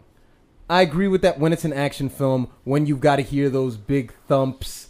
But if I'm watching a movie about some maniac who has to tattoo clues on his body because he's fucking out of his mind and he has some condition, and you're seeing these scenes played over and over and over again, sound plays no part in this. Action plays no part. Ambiance to me doesn't play any part because it's just listen to the words, listen to the plot, watch the relationships, and just watch. If I'm in a movie theater, that doesn't change from when I'm in my room. It doesn't really change. I could even watch it on the computer. I would even. God, it's different. It's different. You're not gonna watch Interstellar in the movie theater? Okay, let's see. You know what? This probably plays. Gotcha. You know what this plays a part. Interstellar's with Matthew McConaughey. McConaughey. Okay. You know what I think plays a part into this? I'm in a relationship. Okay. So I'm in a relationship. When you go to movies, you go to these movie theaters with possibly females. I'm paid for myself. I don't pay for new and different females. These are experiences for you because this is you and this person whom you just met are embarking into this experience of this thing. I've been with the same person for 4 years. We can have the same experience here. All right, this is not that big of a factor because I usually don't. The last few girls I dealt with, I haven't taken them to movies, and it's been a while since I've gone to a movie with a girl who I was romantically interested in, and I was trying to impress. Well, not romantically. Just okay.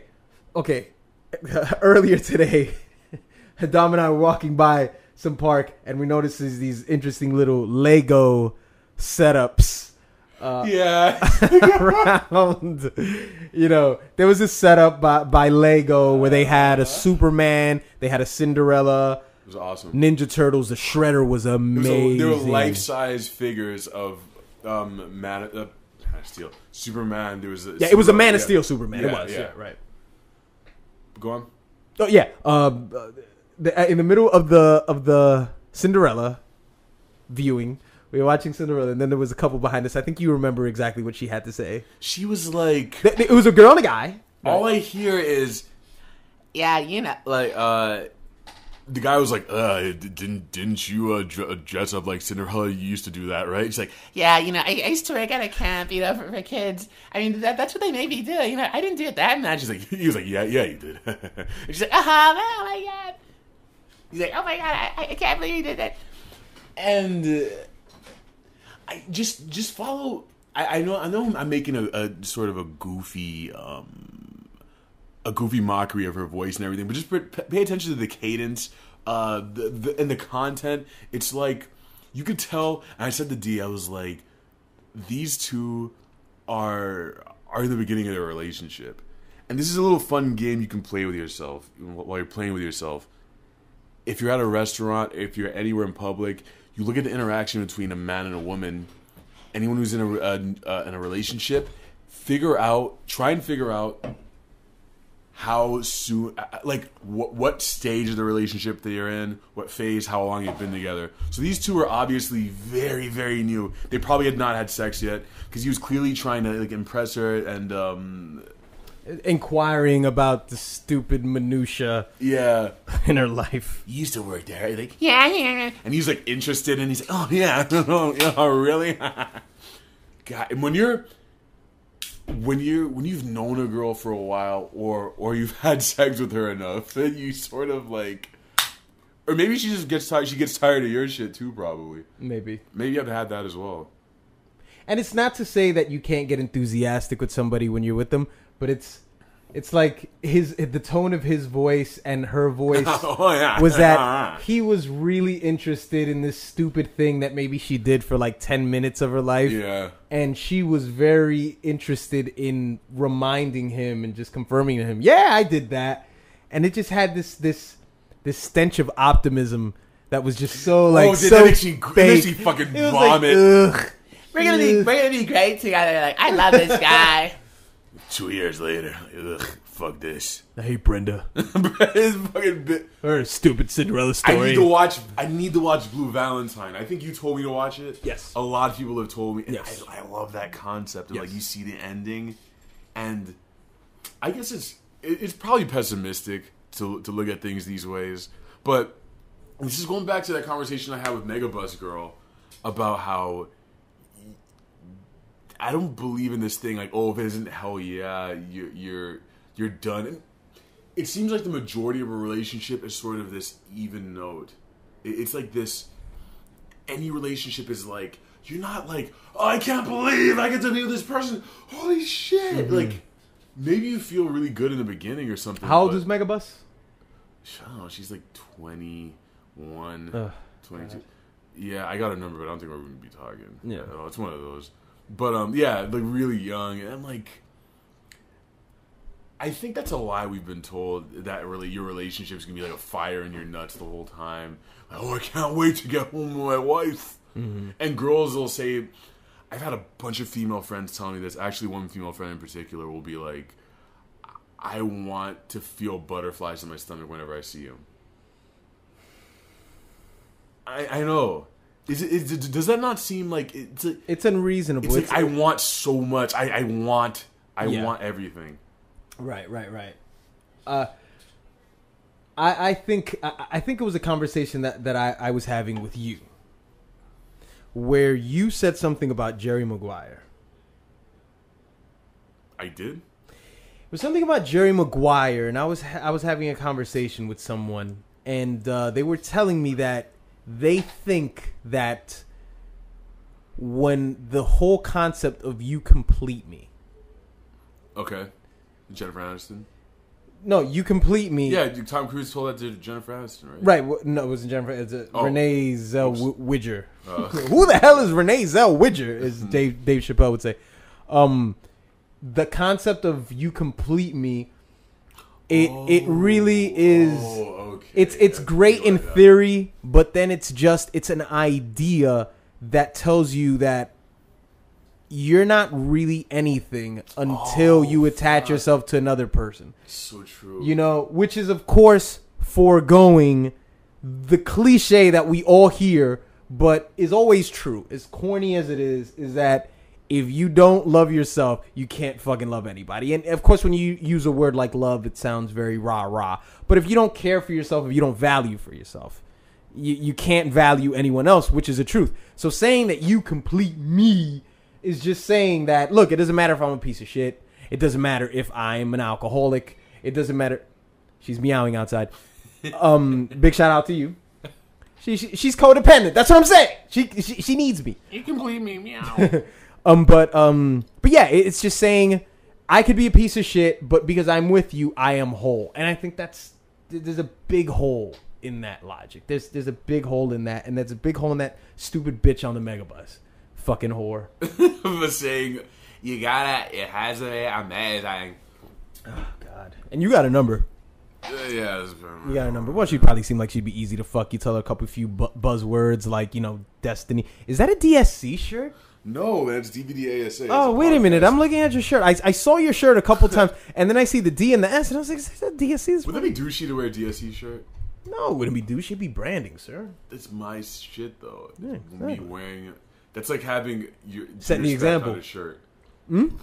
That's like having de-respect on a shirt. Yeah, no, come to think of it, that probably would be douchey. It's me. So this relationship shit, I think about ideals a lot, like what we've come to expect, why we've come to expect it. I think maybe the male version is porn. Like us watching porn and thinking that girls are gonna do a bunch of crazy shit. Yeah. In reality, a lot of them are like what? I think you're right. I think those two, the women's like how they romanticize romance. Yeah. How we've been jerking every day since you were 15, watching like X2. And a chick takes a load in the face, and all of a sudden you think your girlfriend's just supposed to put up with that. You're supposed to do it. You know what I'm saying? Come on. You expect all this shit to happen when in reality it's like they're people, and real people aren't porn stars. Like that shit is just out of this world. Real people aren't porn stars, and they're not saints. They can't save you. Real people do not save you. Man. Also, when we walked a couple blocks later, then we spotted a couple who seemed like they were taking some stupid fucking picture where they were kissing each other in the middle of the street. And it's like there's some woman's laying there like prone on the ground, like trying to take a picture of them, and they're like looking over their shoulders, making sure that the truck doesn't hit them on the way. I wish it did. And they're hugging. The guy never wants to do it. It's always, I know it's the girl's idea. Yeah. It's for her. Yeah, they sat cute and we got in the street and each other. That voice sounds more retarded as I'm going. It's like, and we hugged each other in the street. God. That shit. It'd be such a great idea if you and David just like. How does that play out? Like, I'm your girlfriend and I'm good. Hey, Debbie. What? Debbie. It just sounds like a dude. It'd be a great idea if you and David went out in the middle of the street, like around Midtown, and you took a picture with like a backdrop of the building. Oh my god! It's a good idea, right? Yeah, it's perfect. A great idea. I'll go call my girlfriend, who's a photographer, and I'll set it up. I went on her Etsy and she is amazing. And you should put it on Instagram so that stupid bitch Kimmy can see it. And I sound like a computer now.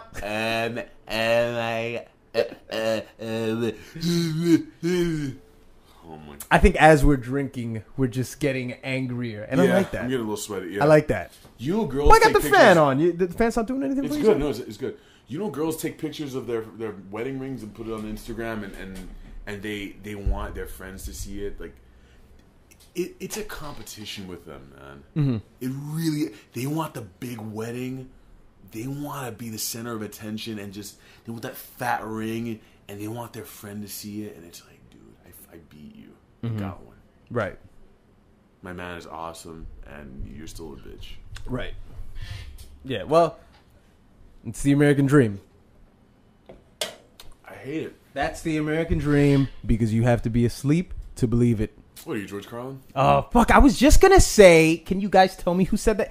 See, what we do here at the Double D's podcast is we try to make this podcast interact. No. All right? I don't want any interaction. We know that we're just two maniacs rambling on and on and on.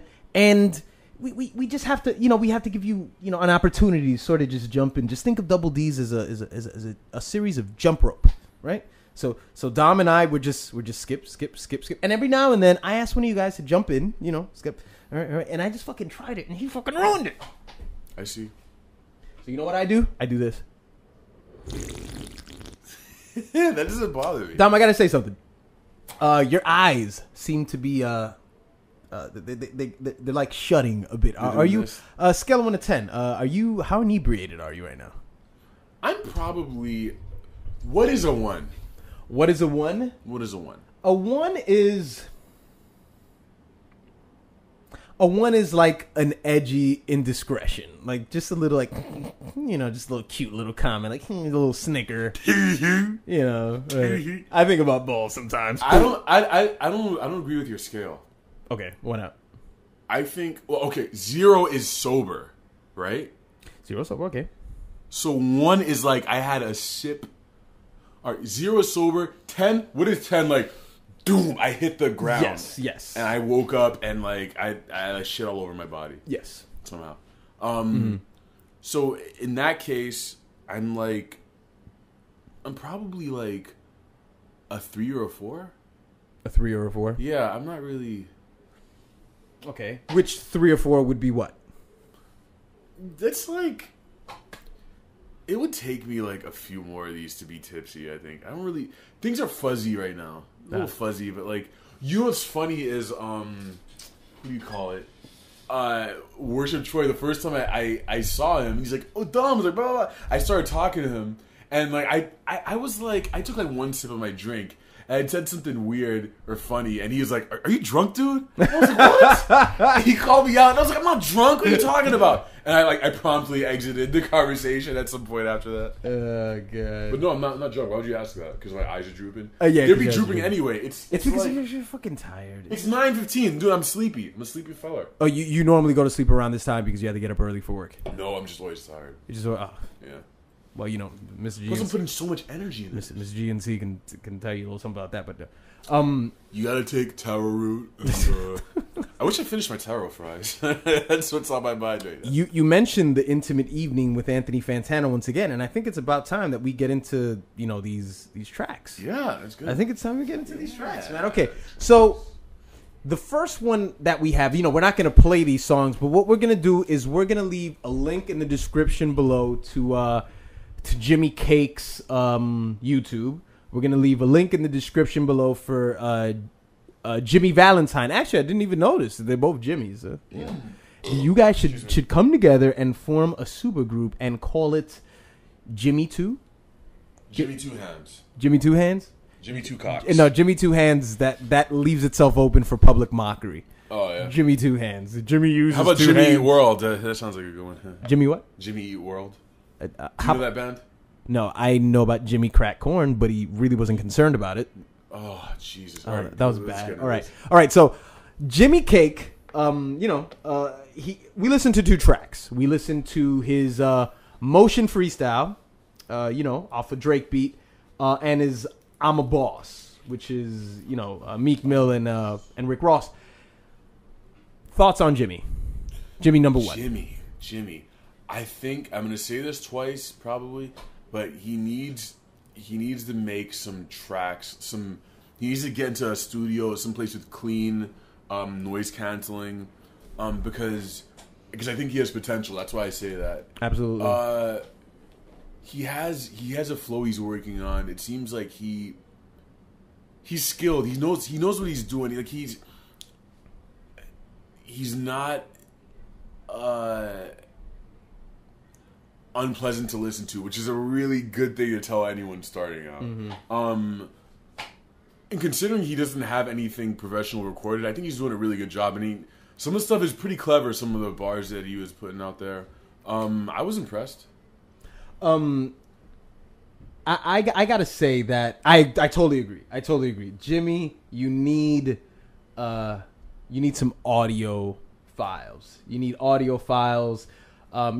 go to Jimmy's channel, you'll notice that he's just in front of his camera in a room and he's spitting. And your friend chuckles at the end of it, and you guys left that in. Right. So you want to try to package this thing up in a more professional way, and by professional I don't mean pay for studio time or anything like that. Just something just with a regular setup. Get yourself a mic, get yourself a preamplifier, a little audio editing, and just give it a go. Maybe get some noise cancellation things get some memory foam or something like that. I like the fact that I asked Jimmy, what song puts your best foot forward? And Jimmy told me 2 tracks. Jimmy said 2 tracks which show 2 different sides. The Motion Freestyle is pretty basic.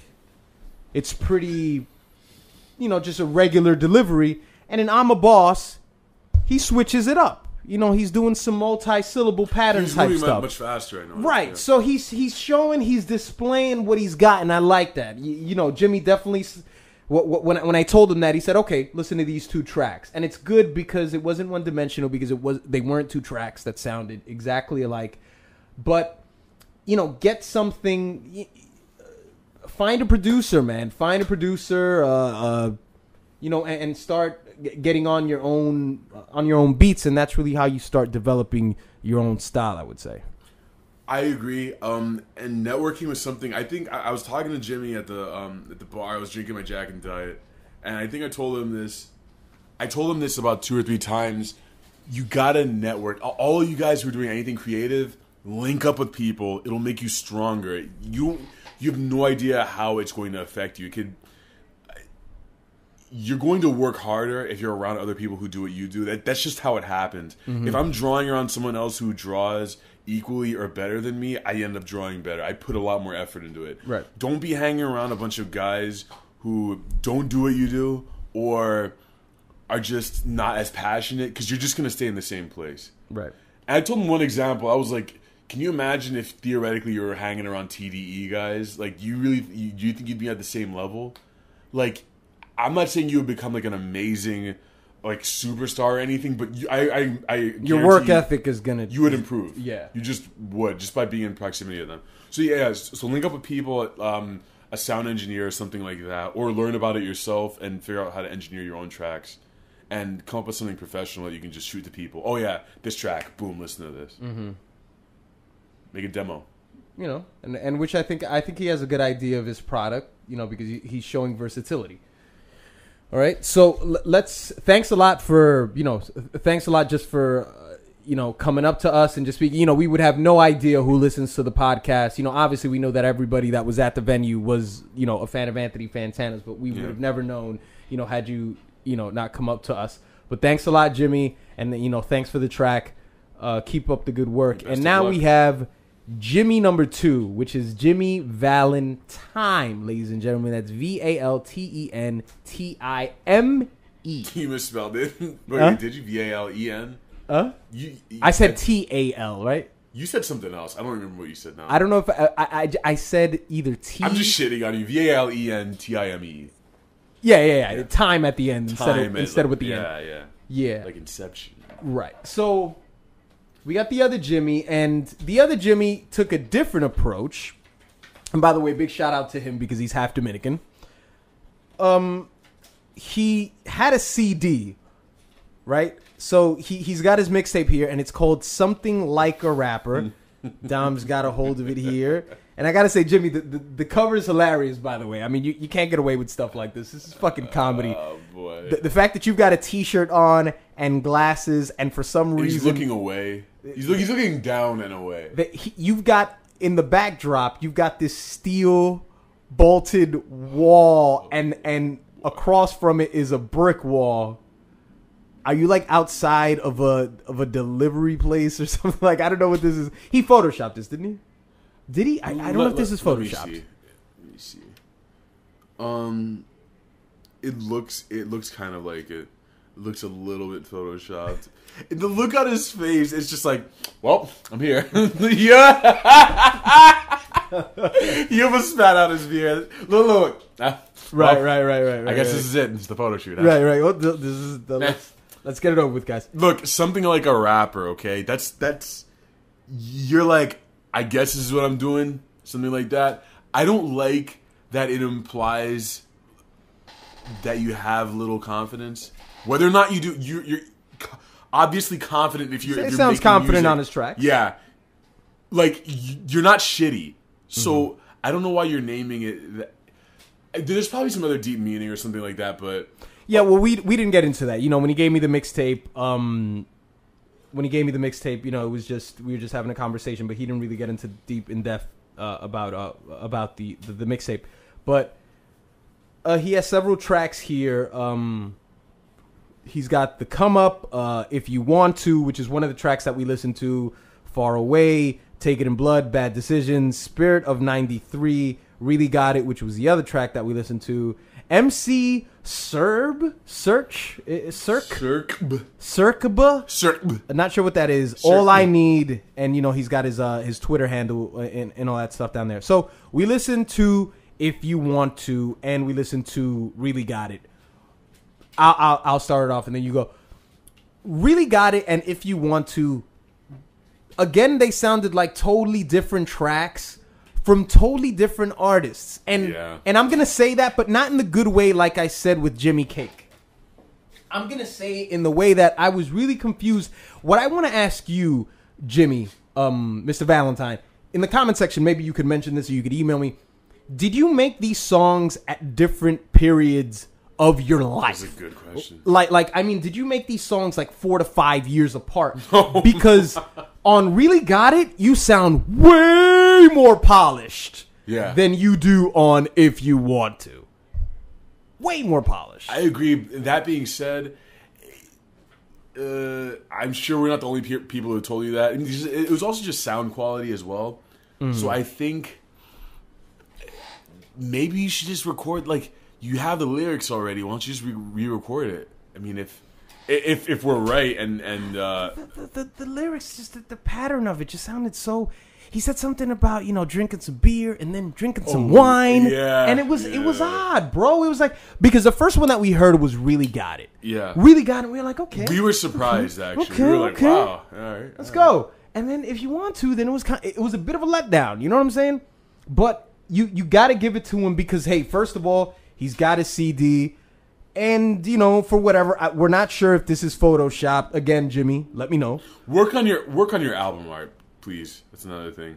I don't know how important that is to people. Is that important to mixtape album art when you're handing it out? We've spoken before about like hard copy stuff. Because I judged it based on the cover. Like a dude looking down. I would say that it is. I mean, just the fact that the text on the text on the cover of the mixtape sort of, I guess, aligns with the actual title. You know, it's kind of like, I guess we're putting some effort into this. I mean, what text is this? It seems like just basic bold lettering. I'm not sure what the name of it is. It looks like Verdana, like some yeah, it's something basic, and it's in white. I don't like. I guess I don't like. I'm putting it out. I'm sort of. Yeah. I mean, this is what I've said time and time again. I think that this is what Jay-Z's created. Jay-Z has created the idea of I'm trying without looking like I'm trying. You know, and he made that cool. He did make it cool, which is great. And I do think that Jimmy does have Jimmy number 2 has talent, but I don't know. I have to keep listening to the tracks, and I will. And I'll see, because it really sounds, it's confusing. There's just such a big divide between the quality of the tracks. I don't mean the sound quality, because I'll give it up to him. On Really Got It, the quality of the music sounds really good. Dom played it from his phone, and it sounded there was clarity. Yeah, so like whatever sound engineer you were working with, just talk to him about your I Want To, I think is the other one that we listened to. Really Got It. Okay, yeah. Talk to him about the. If you want to. Sorry. Yeah, talk to him about If You Want To. Think about re-recording it. I mean, you have that. You have that capability. You know. Right. But then again, we're just two guys, you know, sitting in a room and listening to the music. We are not the end all be all of your work. You know. Maybe this advice. God damn it, Even worse that he's drinking. Now he's really tired. Yeah, dog. Yeah, and I got a metro home. But I think this is that advice we gave. It could be applied to anyone. I mean, it's specific to you guys. But I mean, we could really. It works for any of you guys who are making music. Talk to better, like more or better sound editors. Think about the quality of your work. Also, the networking, that sort of thing. All you guys can do that. I highly recommend it for anyone working in any sort of creative field. Well, I mean, I think Valentine's got that. He's got that more covered than Jimmicake, because you know he actually had a project and he had it ready to present it. Which is great. You've got to admire his hustle. You've got to admire that. And again, guys, you know, we thank you for listening to the podcast.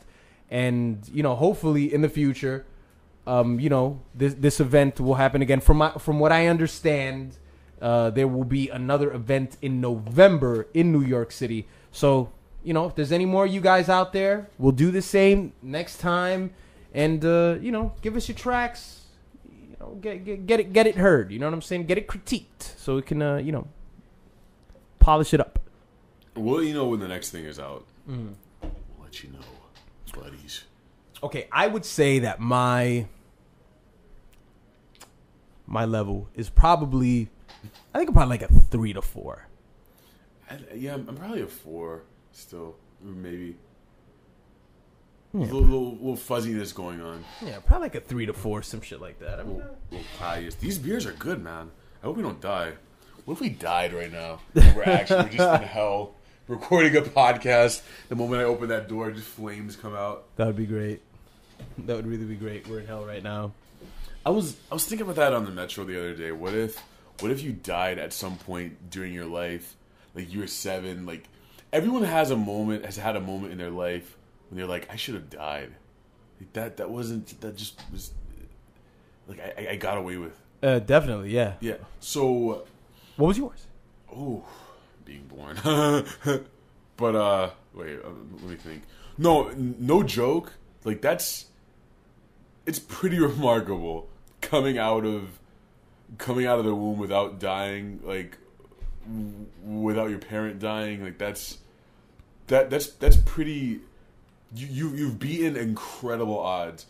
I always think about this. Like, you think people always say shit like, "Oh, I didn't. I never won anything. Like, I don't have any luck. I've never." They always say this within the context of, "I've never won the lottery" or something like that. But just getting a ticket to be into this existence is astronomical numbers. It is so much shit has to align. Anyway, enough of that. What was mine? God damn it. Having sex with some girls. No, I can't think of one right now. I mean, I think there's a story in my family that's told about how one time I was in a carriage and there was a picnic going on, and the carriage started rolling down a hill towards this lake, and I almost fell into the lake and drowned or some shit, but someone caught the carriage before I rolled into it. Oh, really?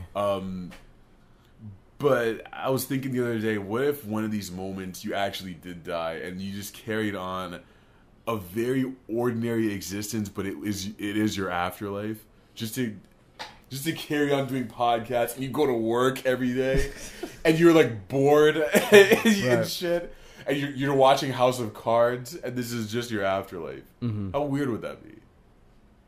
I guess you wouldn't know until you. Ugh. Hare Krishna. I'll ask those guys.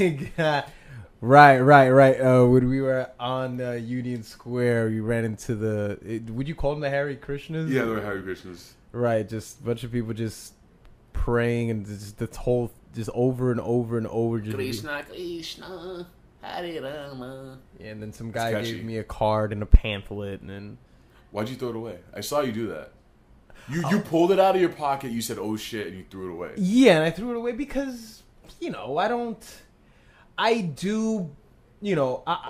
think personally, I do the principles that I'm not vastly educated on what their principles are, but I have a general idea, and I do agree with some principles, and maybe it's are they vegetarian? Are they vegetarian? Yeah. That I don't know. Probably are, because of course, Do not consume meat. Right, because you would think, if you stomped on a cockroach in front of them, they would probably say that's a fucking living thing, and they would fucking go crazy. So imagine a chicken, imagine a fucking cow. But excuse me.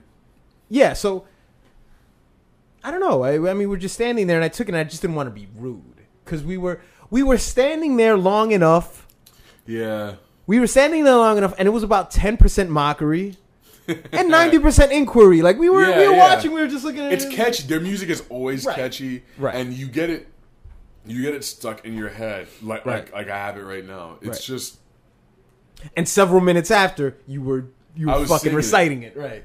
And still kind of a mockery, but I was singing it, right? Because it's catchy. You just. What the fuck? Isn't Krishna some sort of Hindu deity? I always find it weird when there's a white guy in the group. Like, there was a white girl leading the group. Remember with the accordion? Yeah. I always wonder about that person. I'm like, they were converted because the Hare Krishnas it's not American, so they had to meet someone who. Dude, it was just so hard just growing up in my neighborhood, and like my dad was like was like this executive at this big insurance company, and like he never had time to ever hang out with me. So like anyway, we were in our summer house one day, and like my dad said, I'm not gonna be home for like 3 hours, and I was like, deadbeat. And then I saw this video about Hare Krishna, and I said, why not? Why not? I did slouch over for that. Why not? I met this girl. I was drawing in Union Square. A lot of crazies there. Crazies. I drew several females. It went nowhere most of the time. White women. No, man. White women, no? One of them was Spanish from Spain. Okay. You told me there was a woman with dreadlocks. The one was black. She was black. Black. Okay, she had dreadlocks. Dreadlocks are okay. Sometimes they look right on some people. Even if they're some women. I don't like dreads. You don't like dreads? I've never been with a girl Were they with dirty dreads. looking, nasty dreads? No, some dreads look look sexy. They looked clean. They look clean. But I just remember the daughter from she was married to Lenny Kravitz. The daughter from the Cosby Show. She had dreads. Lisa Bonet. Any day. Yeah. Any day. I'm look good on her, didn't Denise, Denise Huxtable. Denise Huxtable. I'm busting the door down and running in there. There you go. She is the prototype for women with God, dreads. she's gorgeous. Yeah, she's beautiful. Ooh. Oh, Kind of looks like Lenny Kravitz. Ooh. Honestly. They have a hot daughter, dude. Her and Lenny Kravitz. I'm you ever seen her? I believe I have. Ooh. Not hotter than Eddie Murphy's daughter. Ooh. Ugh. Jesus. What is... Also, Eddie Murphy's daughter looks a lot like Jamie Foxx's daughter. Also super fucking attractive. It's Illuminati. Illuminati, you said? It's Illuminati. That's why. Whoa. I kind of slurred that, so I think I might be a This little dude's bit more a little drunk than drunk. 4. Go I ahead. can't wait to go home and get me a slice. That's what I would do. Wait, did you say there was a slice place around here? No, there's no pizza around here. There's a Spanish spot across the street. Okay. If you want to get some good, bistec or No. arroz I'm con gonna wait till I get home. You're allowed to eat on the metro here? allowed? Did you just say allowed? Yes! You can't do... People... The fuck? No, listen. Are you living okay? in a communist fucking... No, DC is different. It's not here. It's different, man. If you eat there, people look at you. It's weird. You don't see that there. So if you're eating on the train, what happens? If it's something small like a granola bar, that's fine. But if you're eating like a Chipotle burrito, you'll get weird look. You'll get like, ugh. Because people are snobs. If you eat on the train, Our metro here, is way cleaner. Everything is cleaner down there. Like, if you went there, you would see it's crazy. They have I've been carpet around on metros. the capital. I've been around there. Yeah, but I mean that was years ago, so I don't really remember it much. But it's like you can eat there, but Dom tells me that there's this great pizza place, and I explained to him. I said, pizza to me, it's like pizza's either good or it's not. That's it. There is no amazing Shut up, there's pizza. amazing pizza. There is no amazing pizza. That is racist. Maybe if you go to Chicago. That is racist. That's how offended I am. Maybe if you go to Chicago. I feel like you just said like blacks don't exist or something. There is. How do you say that good pizza doesn't exist? It just doesn't. You're a Holocaust denier. That's what you're doing. Right? It's the same thing. Good pizza doesn't exist. Good pizza doesn't Get out of exist. here. Get out of here. No good pizza in this world. You're from here. You're supposed to be like, hey, you know the best. Hey, go down to 76th Street. You get the slices from Gino over there. Nobody talks like that. No, they around don't. here. They don't. I just made that up. Yeah. But Sir, above all, we had a great time at the Oh, intimate man, it's been evening great. with Anthony Fantano. We've had a great time doing this podcast. that's nice. So got any final words? First of all, All right, see you later. That's how I leave the well, conversation. of course. All right, bye. Of course, we do want to thank